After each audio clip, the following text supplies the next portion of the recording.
Hey everyone, welcome back to the channel. Today, we're diving into the small yet surprisingly big world of Ant-Man, the movie that made us all say, seriously, Marvel? A superhero who can shrink and talk to ants. What's next? A movie about a talking tree and a raccoon? Oh wait. So, let's break down the film that shrinks superheroes down to the size of a bug while somehow still managing to blow our minds. Alright, so we start with Scott Lang, played by Paul Rudd, who's basically a charming ex-con trying to go straight. He's got a degree in electrical engineering but can't keep a job at Baskin-Robbins because, as we all know, Baskin-Robbins always finds out. If only they'd put that much effort into finding their lost 30-second flavor. After a failed attempt to provide for his daughter by not robbing anyone, he decides to rob someone. Perfect logic, right? This leads him to break into the house of Hank Pym, played by Michael Douglas, where he finds the Ant-Man suit. Because if you're gonna steal something, it might as well be a piece of superhero tech with the potential to turn you into a human insect. And then we have our villain, Darren Cross, aka Yellow Jacket, played by Corey Stoll. He's basically Hank Pym's former protege who's got a serious case of I'm evil because I got rejected by my mentor syndrome. He's obsessed with recreating Pym's shrinking technology, but instead of,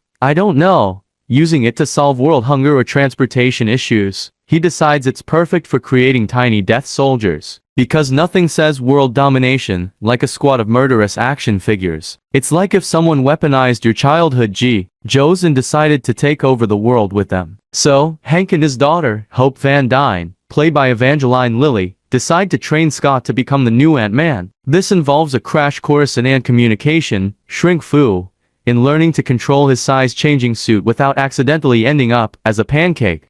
And let's talk about those ants. We've got bullet ants, fire ants, carpenter ants. They're like the Avengers of the insect world. Scott bonds with one of them and names him Anthony, because apparently, every superhero needs a sidekick, even if it's a bug that can lift 50 times its own weight but still gets swatted away by life. Poor Anthony, gone too soon. We barely knew ye. The best part of this movie is the heist plot. It's like Ocean's 11 but with more science and fewer A-listers. The mission: break into Cross's super secure facility, destroy the Yellow Jacket suit, and avoid getting killed by, well, everything. The action scenes are ridiculous in the best way possible. 1 minute, Scott's punching people in the face while tiny. The next, he's surfing on a carpenter ant like he's in some weird insect rodeo. In that final battle in Cassie's bedroom, epic. We go from high stakes, life or death combat to a giant Thomas the Tank Engine crashing through a house. Because who needs skyscrapers when you've got a killer toy train set? Now, let's dive into the Easter eggs. First up,